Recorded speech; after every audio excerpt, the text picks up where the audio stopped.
For those of you just joining us, my name is Will Strauss. If you've been here all day, I'm still Will Strauss. Either way, I'm one of the editors here at SVG Europe. As we're on the eve of IBC, we felt it would be appropriate, as you've heard from plenty of people trying to sell you stuff, that we ought to also hear from people who might be interested in maybe buying some stuff, or at least finding new or better solutions to their sports production problems in the RAI over the coming days. We're going to talk about some specific current challenges, cover technology and people priorities, maybe look at how IBC fits into all that, and then ask if there was a silver bullet to solve a big problem, what that might look like. Now, the keen-eyed and eared amongst you will notice I read the same exact intro this time last year. The good news is we don't have the same guests. So the good news is, joining me today are Alessandro Reitano. He's SVP of Sports Production at Sky Germany. He's also the chair of the SVG Europe Advisory Board. Larissa Görner-Meeus, who is CTO of Proximus Media House. And Tom Bucknall, technical producer at Sunset+Vine. Welcome to you all. Thank you for joining us. Alessandro, I'd like to, as you're representing a large sports broadcast, I'd like to come to you first, if I may. Sure. We're going to talk about something that's been mentioned previously. The big challenge, one of the big challenges you face is the massive ecosystem in which you operate, distributing across multiple platforms to a myriad of devices. It's been mentioned already. Tell us more about why that's such an issue for Sky, but also, importantly, where the gaps are. First of all, unfortunately, we lost a couple of people at the coffee bar, so it's a shame. No, we're on stage now. Okay.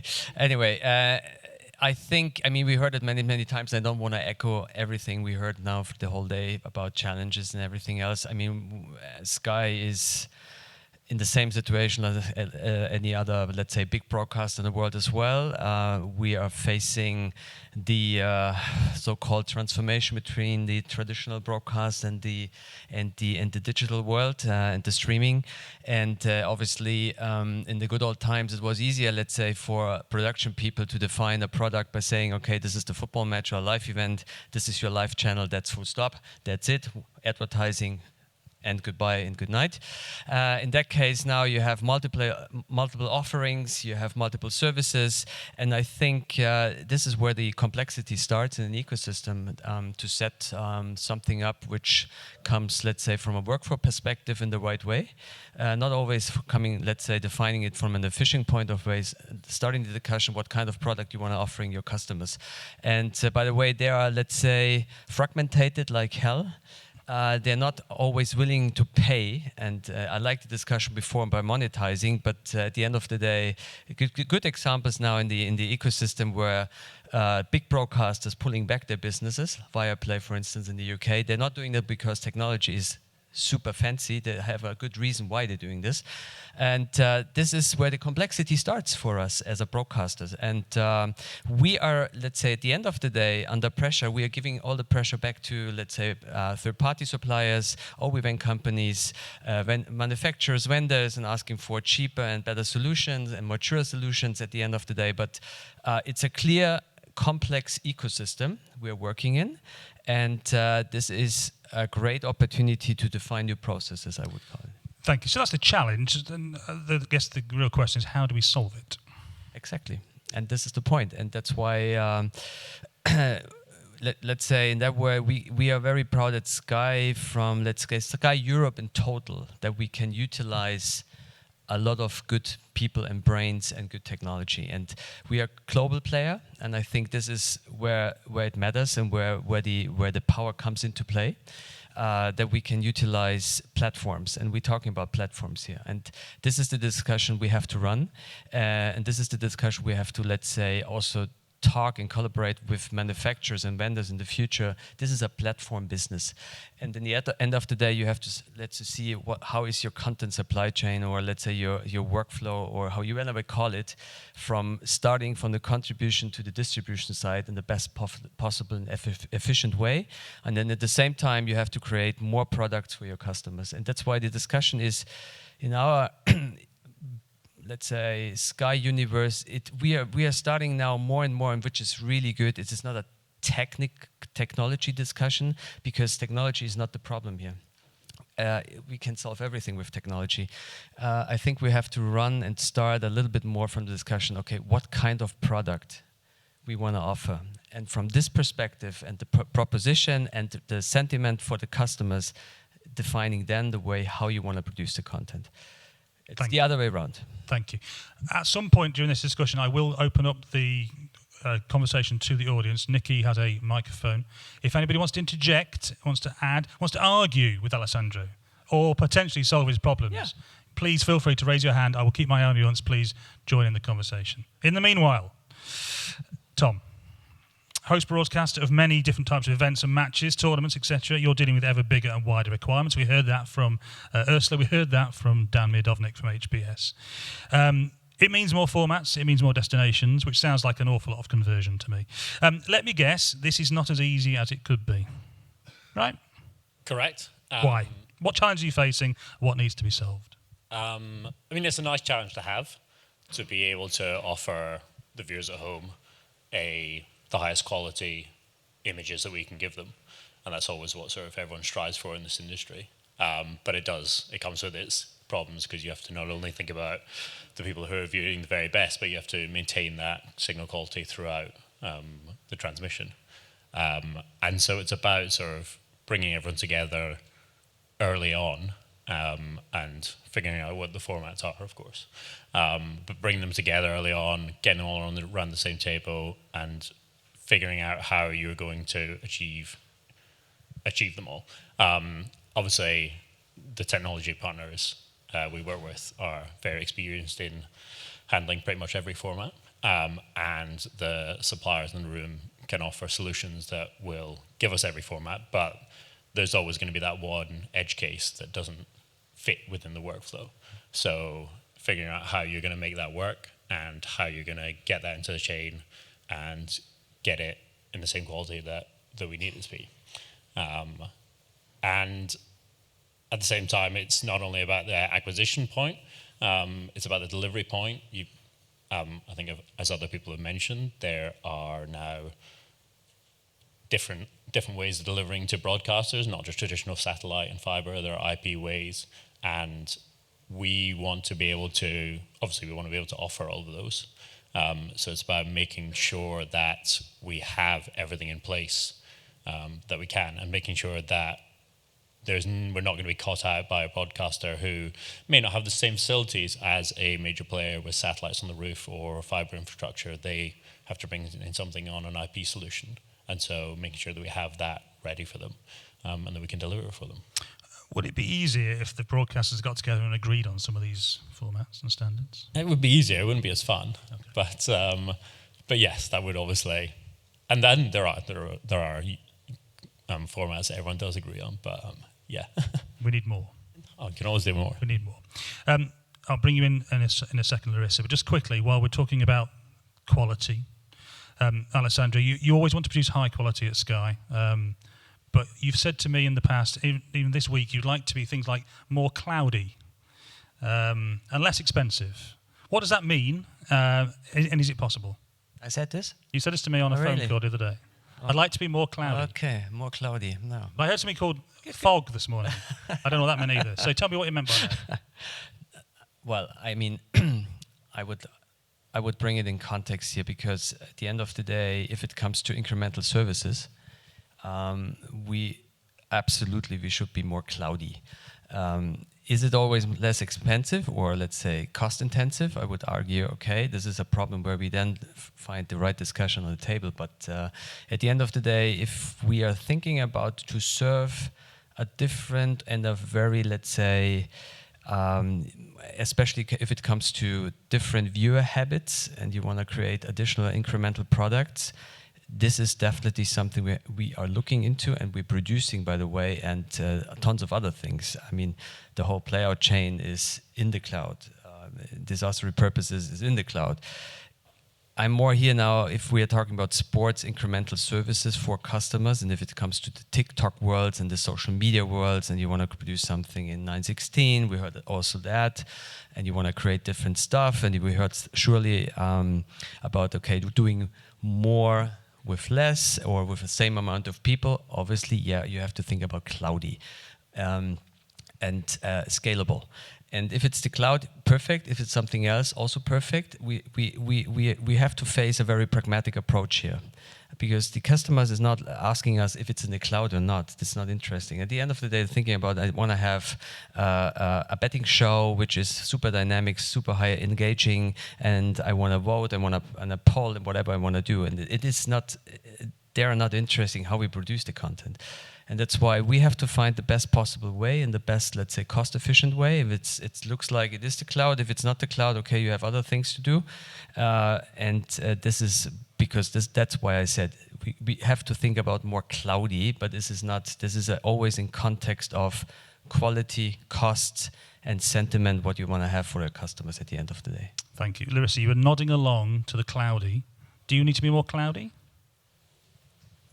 Would you like to be more cloudy? I think I did push cloudy for a long time. I'm now looking at it a bit differently. So as he said, and Alessandro said, it's really dependent on what the end destination format is and how you want to set it up. And it's not only about your production method, it's about the delivery. Because if you just put one part of your chain into the cloud, it gets extremely expensive. So you need to balance it out and either put a whole workflow up there, doing it like we saw before, or really just do it all on premise, because the mix at the moment doesn't seem to be mature enough, and egress costs are not really something you can afford. Thank you. So cloud leads me to remote, which is logical. There's some logic to it somewhere. You mentioned to me this week, Larissa, that you'd like to get remote production to the next level. Mm-hmm. I'm quoting you there, like I quoted Alessandro with Cloudy. You said you'd like to take remote production to the next level. So what's the challenge? What is the level? What is the next level, and why is it difficult to get there? So Proximus Media House, just to let you know, we are both a broadcaster, so we produce our own channels. We are also a service provider because we're part of Belgium's largest telco. So we also have fiber, we have 5G and all these things. And remote production we do since 2016, so about like 300 production through our fiber network. And doing that every weekend, of course, you're thinking about, okay, it's great, it works when it's static, so how can you bring it to the next level? So picking on what Alessandro said on the different tiers we're producing. So if we're producing tier 1, of course, it's fiber, it's 10 gig, 100 gig, whatever you like. When you're going to the lower tiers, it's really about making it as simple as possible for everybody to get access to the network, whether this is 5G, whether this is fiber, and also allowing to get an understanding of a self-service. Because at the moment, it's like you go to the telco, and working there, I know it takes a really long time, you get a really huge price, and it probably takes another time to deploy. So it's really about simplifying that you come in, you say, okay, I'm going to do the TikTok show, I'm going to do the web show, and I can go in there, I have a portal probably, and I choose a certain method, and then I can just say, okay, I want to deploy that, I have these SLAs, probably that latency. I do it 5G because it's available there, or I do it fiber because every country is currently rolling out fiber.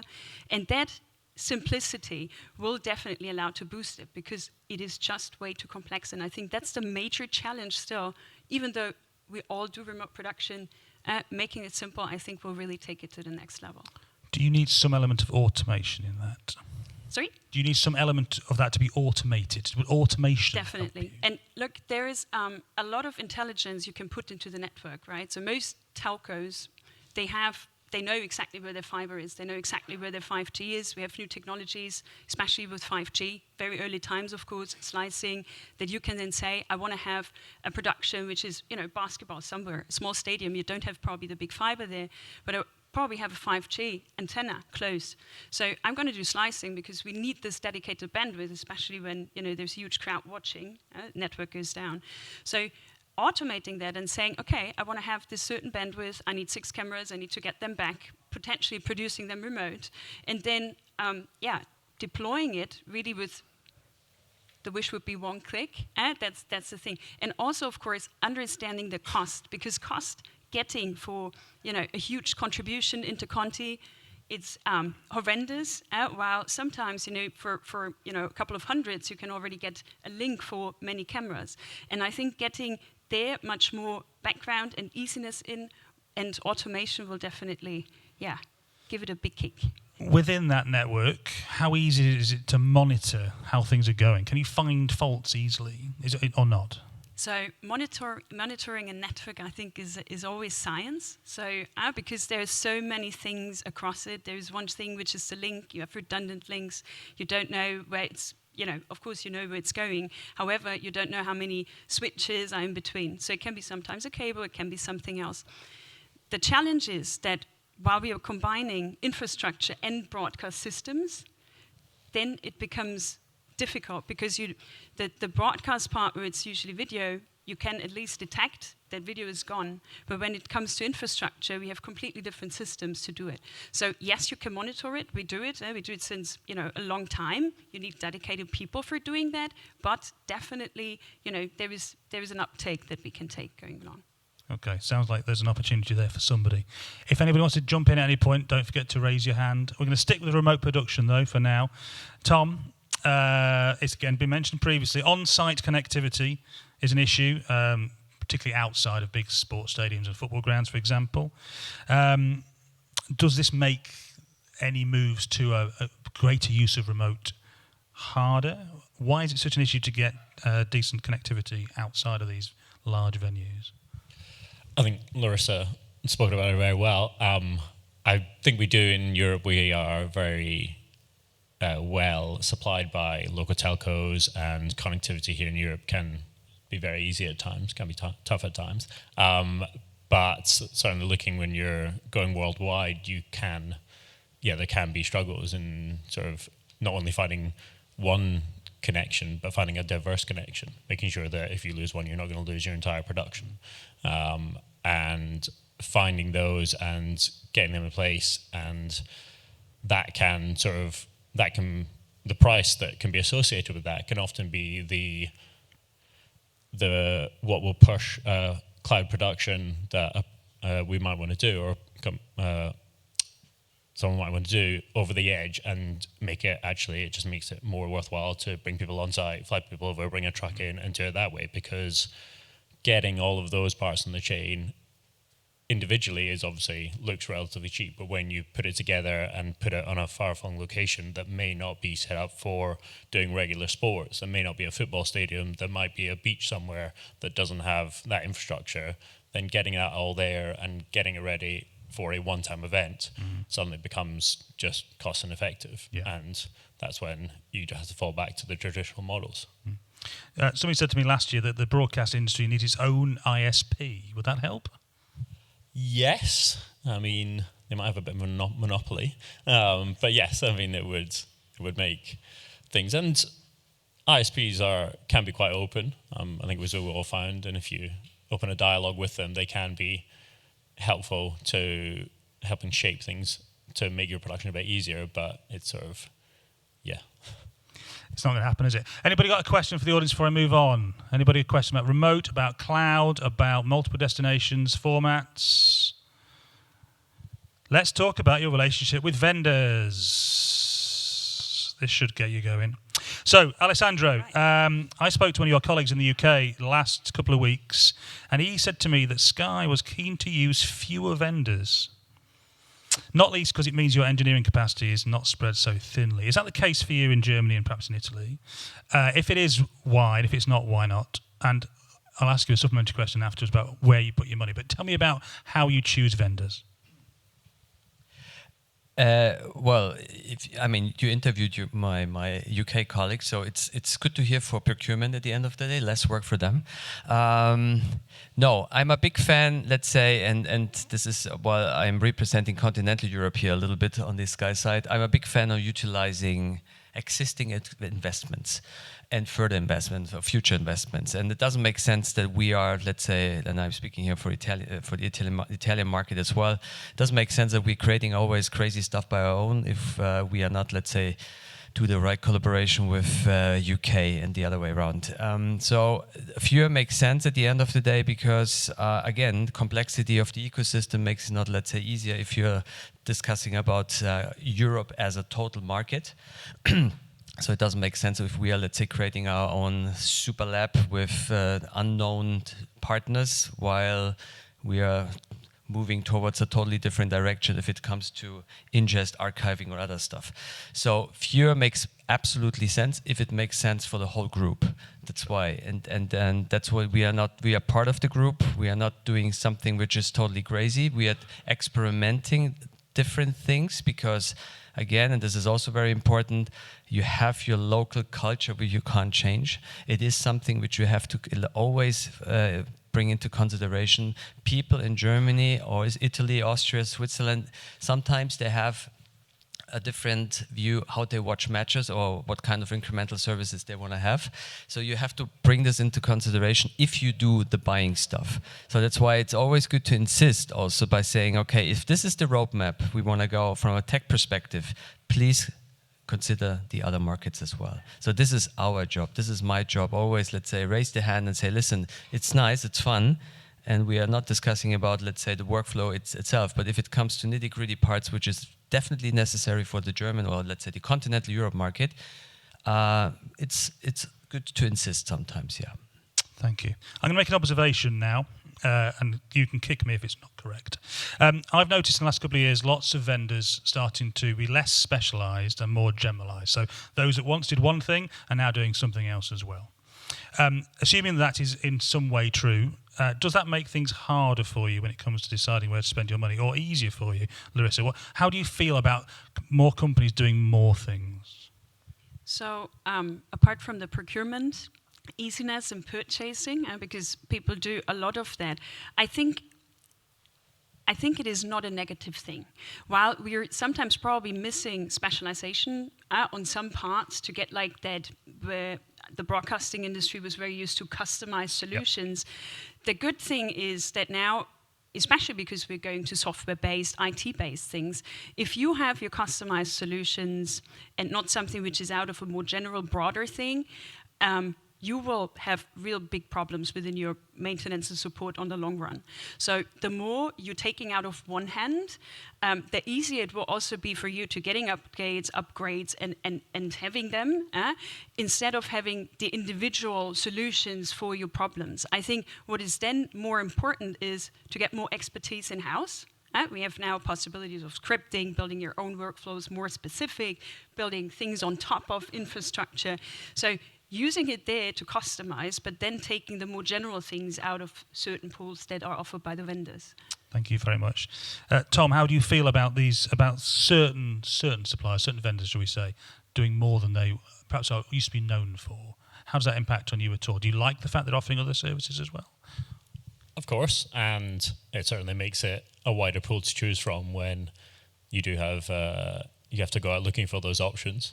I think it can sometimes be a wee bit of a strain on the technical experts in the background. If you've got sort of not just one company throwing a very complex solution at them, if everyone's throwing complex solutions at them, then it can be a struggle. And we definitely saw sort of a loss of expertise post-COVID because of the strain that COVID put on people. So I think we do have to factor that in and sort of not try and ensure that not everything we do is the best, most cloudy-based solution. And that's not to put to limit our productions, but make sure that you're not asking too much on too many things of multiple vendors, because that is just going to strain things and strain relationships. But it comes at the end of the day always back to the point of simplification. Because what we see is, and especially if we're now talking about AI and the other stuff, we are seeing exponential growth by companies popping up, going down, popping up, going down. And everyone is promising kind of the holy land of everything. Everything is possible. And again, it comes to the starting argument, how you bake it in your ecosystem to make, let's say, very strong and mature, consistent workflows.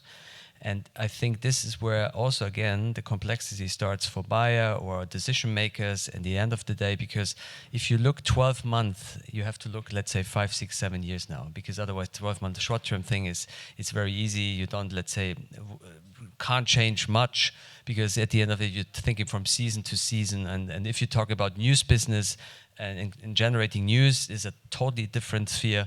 At the end of the day, you have to think on the long run and building up your ecosystem. And this is the thing where we now have to start a little bit smarter than maybe in the past to think about what is your right choice, how do you want to spend the money, which companies want to go for, how is your collaboration level with your vendors, how much ideas coming back, and see, okay, from a product point of view as well, where the travel is heading.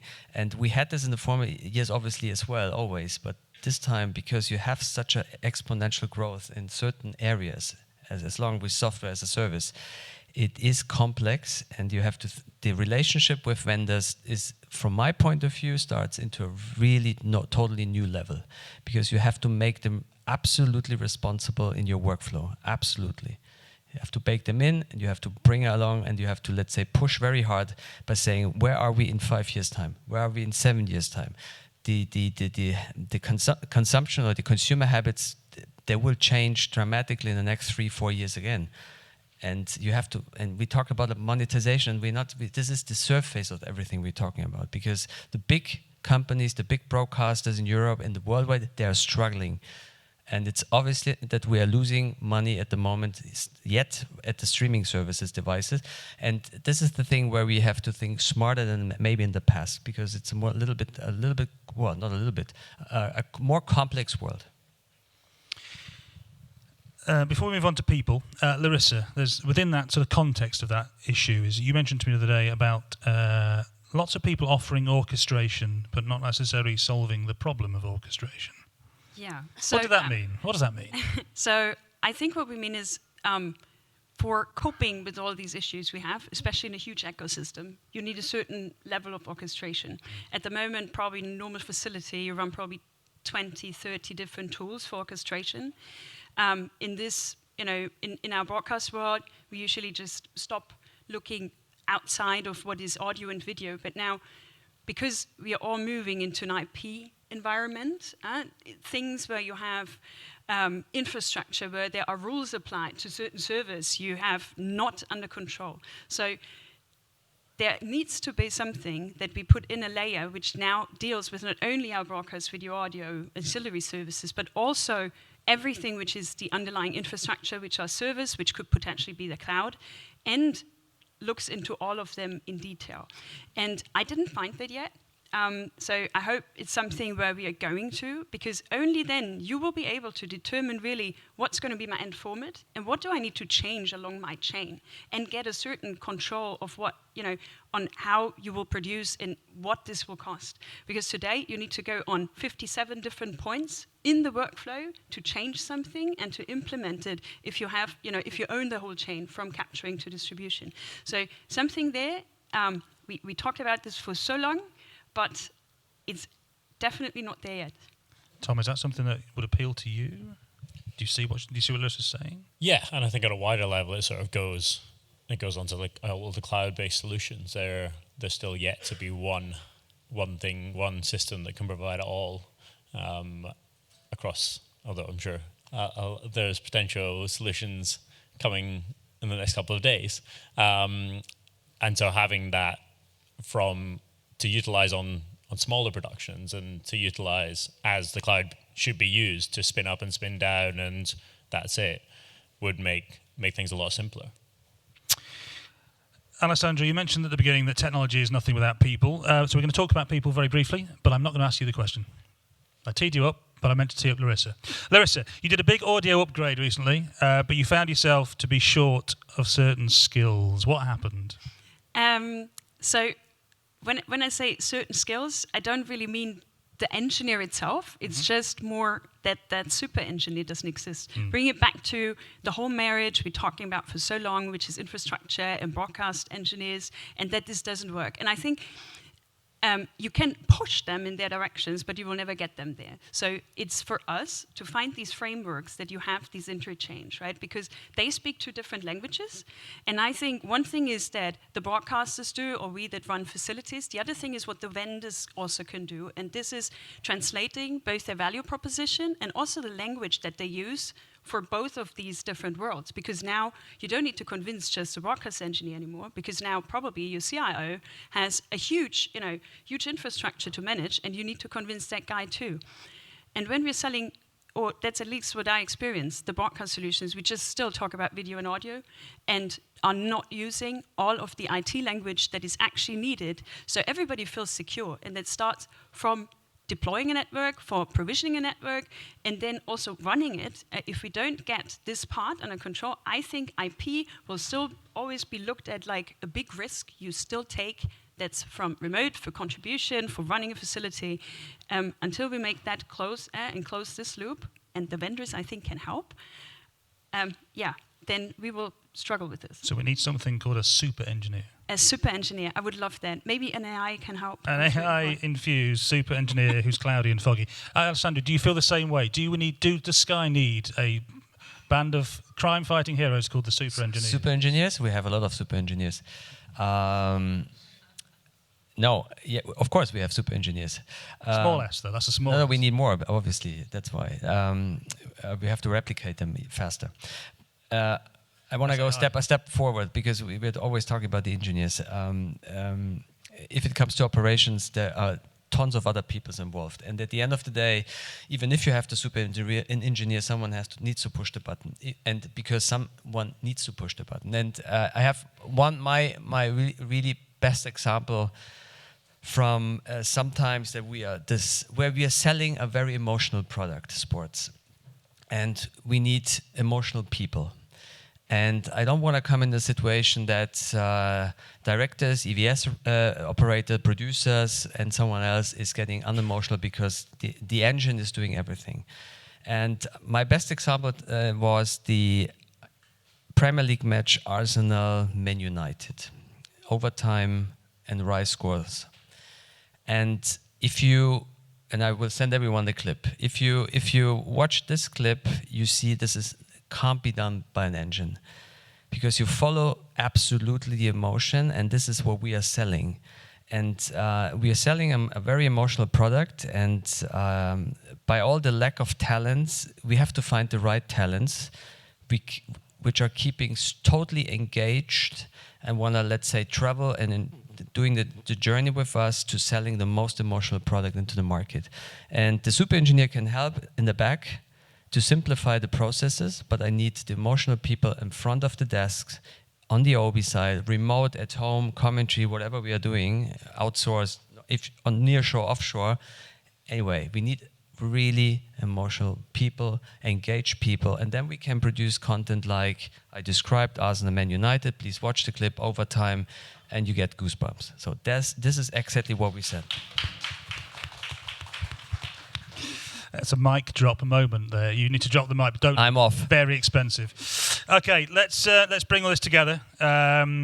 Tomorrow we will have access to over 1,000, I think I was told earlier, exhibitors at IBC 2023, a big show full of potential solutions to some of the challenges we've discussed throughout the day.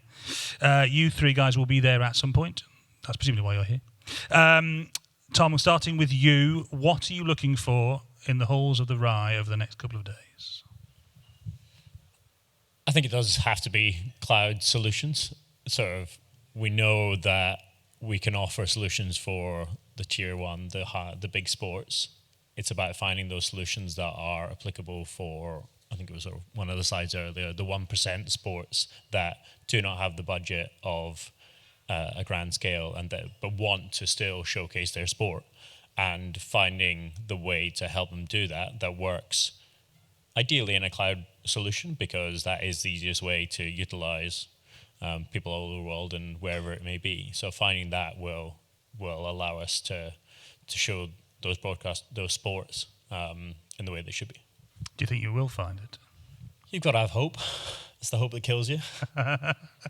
Larissa, same question to you. When you're in the halls of the Rye, enjoying your bitten ballen or your coffee, what else would you like to find? What things might you hope to find in the halls over the next few days? So apart from the Belgian beer, the Belgian beer, the cheese and the Vidar stand. Yes, yeah, absolutely. So I think definitely I go back to the orchestration thing, but I'm going to add the AI ingredient. I think this is probably the first show where we will really see the AI parts, and then something which allows to start combining both broadcast infrastructure, emotions along the chain so that we can produce for the different formats.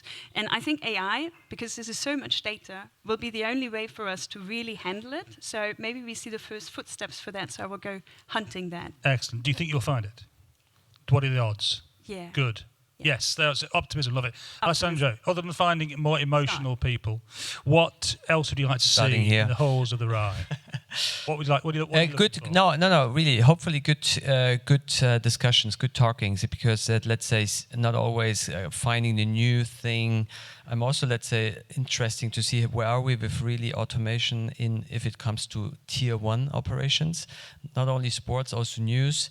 How we can combine it. How far we with really AI integration of that to enhance the storytelling, not get rid of people, to enhance the storytelling.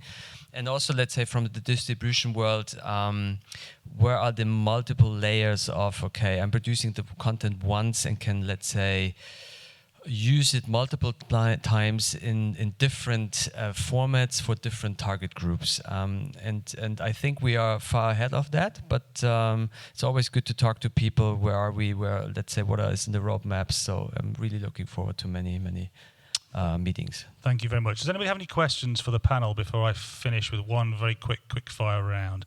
Please raise your hand if you'd like to ask any of our guests. Gordon Roxburgh would like to ask a question. Please wait for the microphone. Don't give him the mic. He's even got a spotlight. He's loving this. So here's the mic drop moment for the room. Apple Vision, the new headset. Do we think 3D is coming back? Oh, God. Right, who'd like to take that? Yes. No, absolutely, yes. 3D's going stereo. Because I really think and there's a good argument now for it, because you always were thinking that the isolation at home or the sofa thing is the family stuff. I absolutely get it, and it will get, because the appointment to view is super strong. And don't forget, the live event is the biggest thing you can sell, but the incremental services and where Apple comes into play is because it's 10 times easier what we tested with Google Glasses in the former times. And I think the experience here, together with the Apple product ecosystem and what we can do as content storyteller to let's say, bring the right content into this ecosystem, that makes super strong from my point of view. So there's not an isolation at home. There's a still party, because appointment to view, again, it's all about the live moment. But yeah, we will have glasses in the future. I feel my life is flashing before my eyes. Larissa or Tom, do you have any comment about either Apple Vision specifically or the wearing of headsets and glasses? I let Alessandro try it out, and when it works, and if he likes it, I'm going to piggyback on that. Yeah. I'm still getting nightmares from stereo 3D. Anybody else like to ask a question? Steph at the front would like to ask a question. Hi. So the live event is absolutely, we're at Sports Summit, and of course, as you said, Alessandro, it's the big sort of ticket item, it's where the value is. But Generation Z, Gen Alpha after that, and God knows how many generations after that, don't think they need to watch live sport. How are we going to engage them with those ancillary services? And what do broadcasters do? As a former broadcast, I was at the BBC for years. What do we do about engaging that audience, who are the next generation? Because they engage differently. They have different values, they're completely different. How do we engage them? With good content, really, because I have all the, let's say, also all the evidence on papers that Gen Z is only watching 90-second highlights, nothing more. But if it comes to consumption and really to numbers, I can tell you it is still the appointment to view, which also engage young people and Gen Z.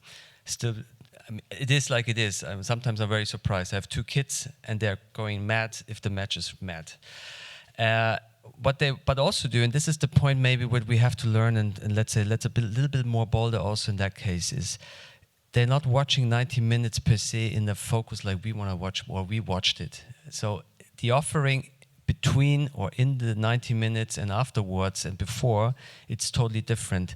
That's why I think the 24/7 kind of keeping people on your platform on the Sky platform.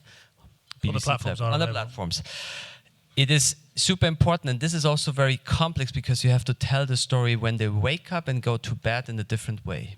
But if you do it right and the content is the right thing, I'm totally convinced that we keep those generations happy. And if it comes to a nice match again, and to my example, Arsenal menu, you will engage everyone. I'm totally emotional today. That's beautiful. Yeah, absolutely. I might cry. I'm I don't know a what it poet. is, but I might No, actually but cry. I'm not losing faith. We keeping those people happy, really. But we have to do it in a different way. And this is where producers and content decision makers need they need a different strategy than as of today. And we have to make sure that we give them the right tools to do that. That's a beautiful note to end on, because we've literally just run out of time. I hope that answers your questions, Steph. Thank you to everybody who's asked questions. Thank you to Mike. Please join me in thanking the panel for their time.